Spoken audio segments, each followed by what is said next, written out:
Question है, most important question है और हमेशा पूछा जाने वाला प्रश्न है। प्रश्न है दोस्तों, पहला प्रश्न, काजीरंगा वन्य जीव अभयारण्य किसके लिए प्रसिद्ध है? काजीरंगा वन्य जीव अभयारण्य किसके लिए प्रसिद्ध है? तो इसका दोस्तों आंसर क्या हो जाएगा? आप कमेंट भी करते रहिएगा, ठीक है। तो दोस्तों इसका आंसर हो जाएगा ऑप्शन नंबर सी, एक सींग वाले गेंडा के लिए दोस्तों ये प्रसिद्ध है। ये बहुत बार प्रश्न दोस्तों परीक्षा में पूछा जा चुका है। नेक्स्ट देखिएगा दोस्तों, दूसरा प्रश्न भी इंपॉर्टेंट है।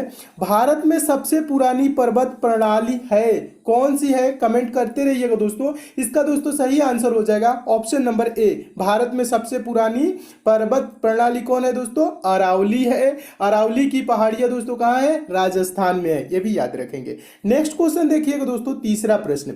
तीसरा प्रश्न है, शिवाजी का जन्म कहां हुआ था? तो इसका आंसर क्या हो जाएगा दोस्तों? आप कमेंट भी करते रहिएगा। सारे प्रश्न का आंसर, जितने भी दोस्तों आंसर आपको पते होंगे, जिन जिन प्रश्नों के, उन प्रश्नों का आंसर आप जरूर कमेंट कीजिएगा, मैं कमेंट देखूंगा आप, ठीक है।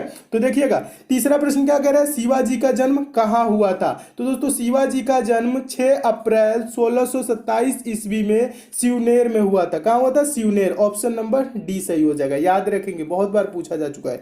नेक्स्ट क्वेश्चन देखिएगा, बार बार पूछा जाने वाला प्रश्न है, ऋग्वेद में कितने श्लोक हैं? पूछा जाता है, ऋग्वेद में एक मंडल पूछा जाता है और श्लोक, ये दो प्रश्न बहुत बार पूछे जाते हैं। तो ऋग्वेद में कितने श्लोक हैं दोस्तों? तो इसका आंसर हो जाएगा ऑप्शन नंबर बी, 1028 श्लोक है और 10 मंडल है, ये भी याद रखेंगे। मंडल कितने हैं? मंडलों की संख्या ऋग्वेद में 10 है, तो इसे भी याद रखेंगे। नेक्स्ट क्वेश्चन देखिएगा, अगला क्वेश्चन है पांचवा प्रश्न। पांचवा प्रश्न का आंसर पता हो तो आप कमेंट जरूर कीजिएगा।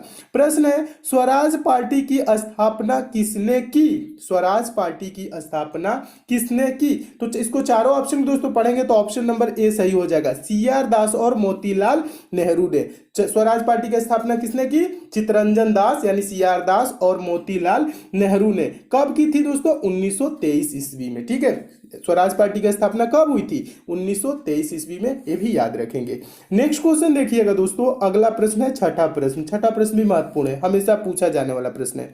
प्रश्न है, तराइन की पहली लड़ाई किस वर्ष में हुई? तराइन की पहली लड़ाई किस वर्ष में हुई? आंसर पता हो तो दोस्तों आप कमेंट जरूर कीजिएगा।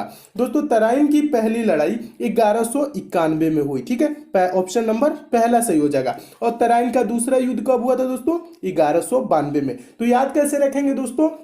ये 91 में एक दिख रहा है यानी 91 में पहला, और 92 में दो दिख रहा है यानी कि दूसरा। तराइन का दूसरा कब हुआ? 1192, और 1191 में कौन? पहला, ठीक है। दोनों को याद रखेंगे। और 1191 में दोस्तों मोहम्मद गोरी और पृथ्वीराज चौहान के बीच हुआ था तराइन का पहला लड़ाई, ठीक है। तो इसे भी याद रखेंगे। नेक्स्ट क्वेश्चन देखिएगा, अगला क्वेश्चन है सातवां, दिल्ली सल्तनत के किस राजा ने राजधानी दिल्ली से दौलताबाद स्थानांतरित किया? दिल्ली से दौलताबाद राजधानी किसने स्थानांतरित किया? यह प्रश्न बहुत बार पूछा जा चुका है दोस्तों। इसका आंसर हो जाएगा ऑप्शन नंबर सी, मोहम्मद बिन तुगलक ने दोस्तों अपनी राजधानी क्या की? दिल्ली से दौलताबाद स्थानांतरित किया। तो इसे भी याद रखेंगे। अगला क्वेश्चन देखिएगा, महत्वपूर्ण प्रश्न है।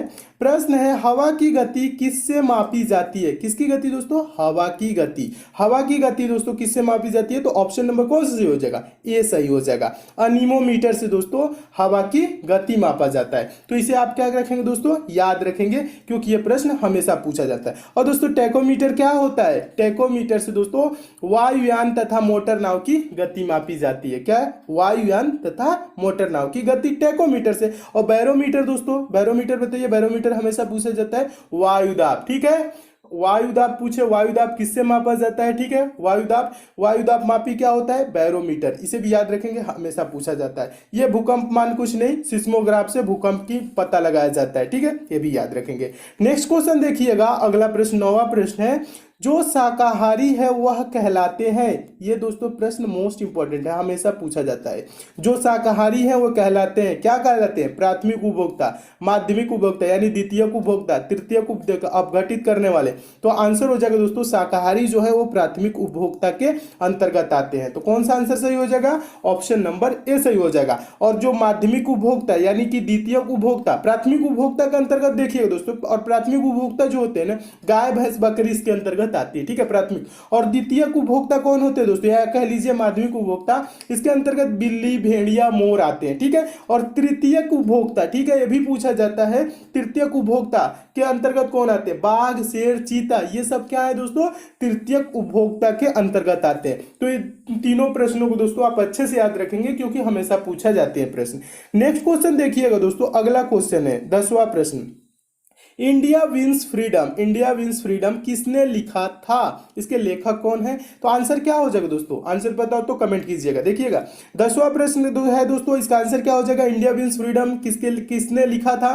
तो इसका दोस्तों आंसर हो जाएगा option number D, Abul Kalam Azad ने इंडिया विंस फ्रीडम लिखा था, ठीक है, इसे भी याद रखेंगे। नेक्स्ट क्वेश्चन देखिए, अगला क्वेश्चन, अगला क्वेश्चन का आंसर दोस्तों आप जरूर कमेंट कीजिएगा, बहुत बार पूछा जा चुका प्रश्न है। प्रश्न है दोस्तों, पंपास चारागाह कहां पाया जाता है।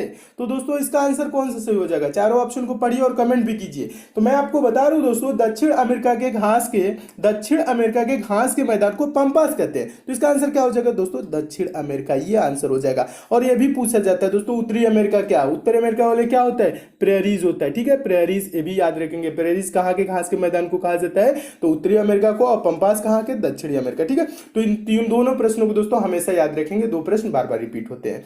अगला क्वेश्चन देखिएगा दोस्तों, 12वां प्रश्न, 12वां प्रश्न भी महत्वपूर्ण प्रश्न है। देखिए, सल्फर किसमें आसानी से घुलनशील है, चार ऑप्शन दिया गया है, इसमें आपको बताना है। तो आंसर कौन सा सही हो जाएगा, ऑप्शन नंबर सी सही हो जाएगा, सल्फर कार्बन डाई सल्फाइड में आसानी से घुलनशील है, ठीक है। तो आंसर हो जाएगा carbon disulphide, option number C. तो इसे भी दोस्तों याद रखेंगे। नेक्स्ट क्वेश्चन देखिएगा, अगला क्वेश्चन मोस्ट इंपॉर्टेंट है, और अगला प्रश्न है दोस्तों, भारतीय संविधान में उल्लेख अनुच्छेद 300, देखिएगा, अनुच्छेद 36 से 51 किस रूप में जाना जाता है।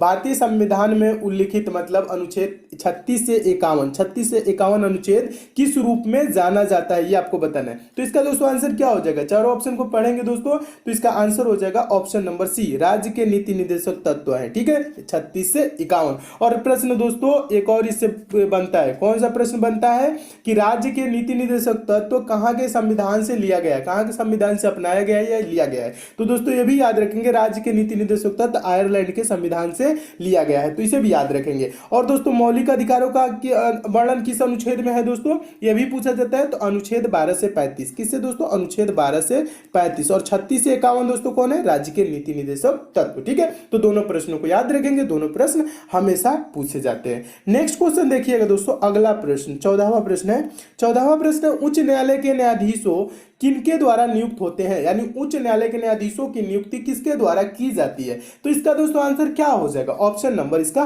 बी सही हो जाएगा, राष्ट्रपति के द्वारा की जाती है, ठीक है। तो इसे भी याद रखेंगे। नेक्स्ट क्वेश्चन देखिए, अगला प्रश्न मोस्ट इंपॉर्टेंट है।